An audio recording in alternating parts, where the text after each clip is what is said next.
Hello,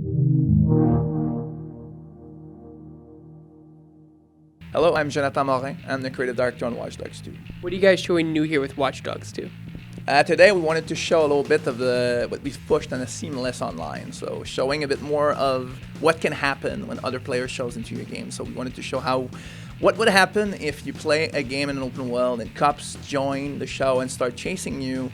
And if you start battling a bit with the cops and it climbs in level, what if other players could join into the mix and help the cops? So dynamically creating a PvP mode on the fly as you play, so we can add to the emergence with online play. Can you talk about how the design of that mechanic works in your open world game?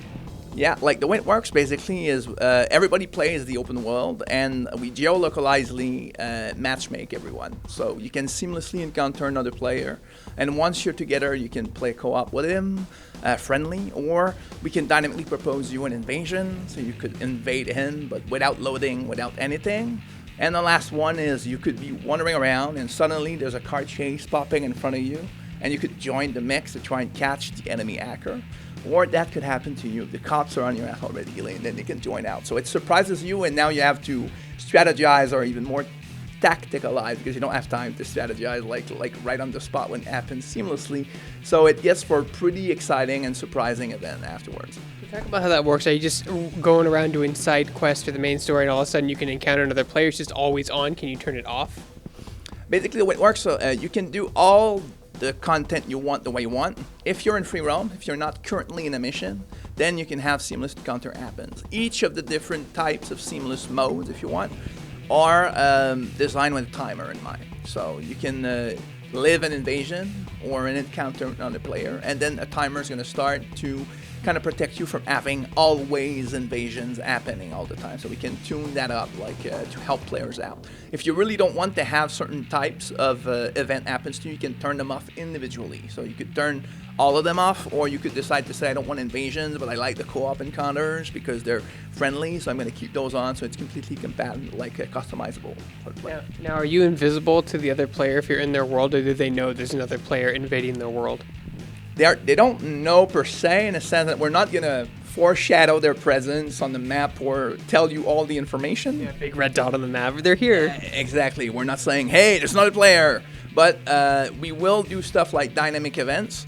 So that's kind of a cool thing, is you could end up having a proposition of an event you can do. And then if you decide to join and deal with it, we can dynamically give the same event to someone else. And then you get into a situation like, oh, another guy's doing the same thing and we're doing it together.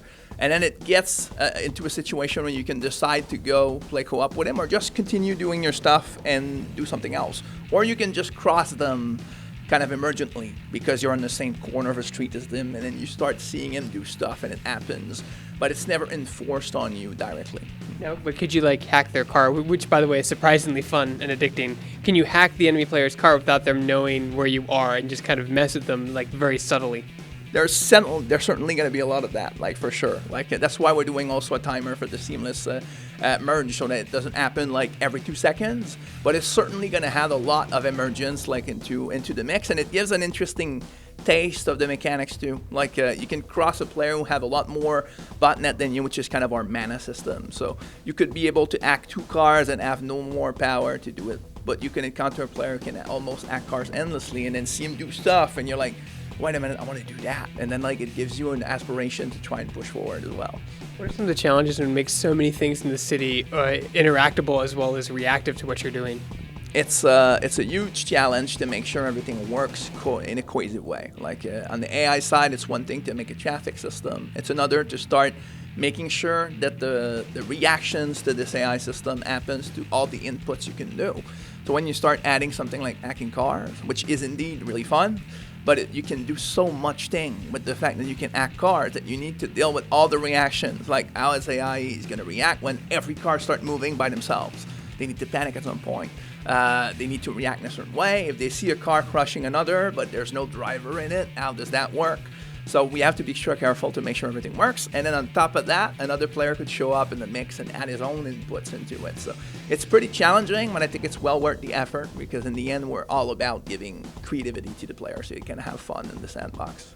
And when does Watch Dogs 2 come out, and what platforms will it be on? Watch Dogs 2 is going to come out in November 15, and it's going to happen on PC, Xbox and PS4 all at the same time.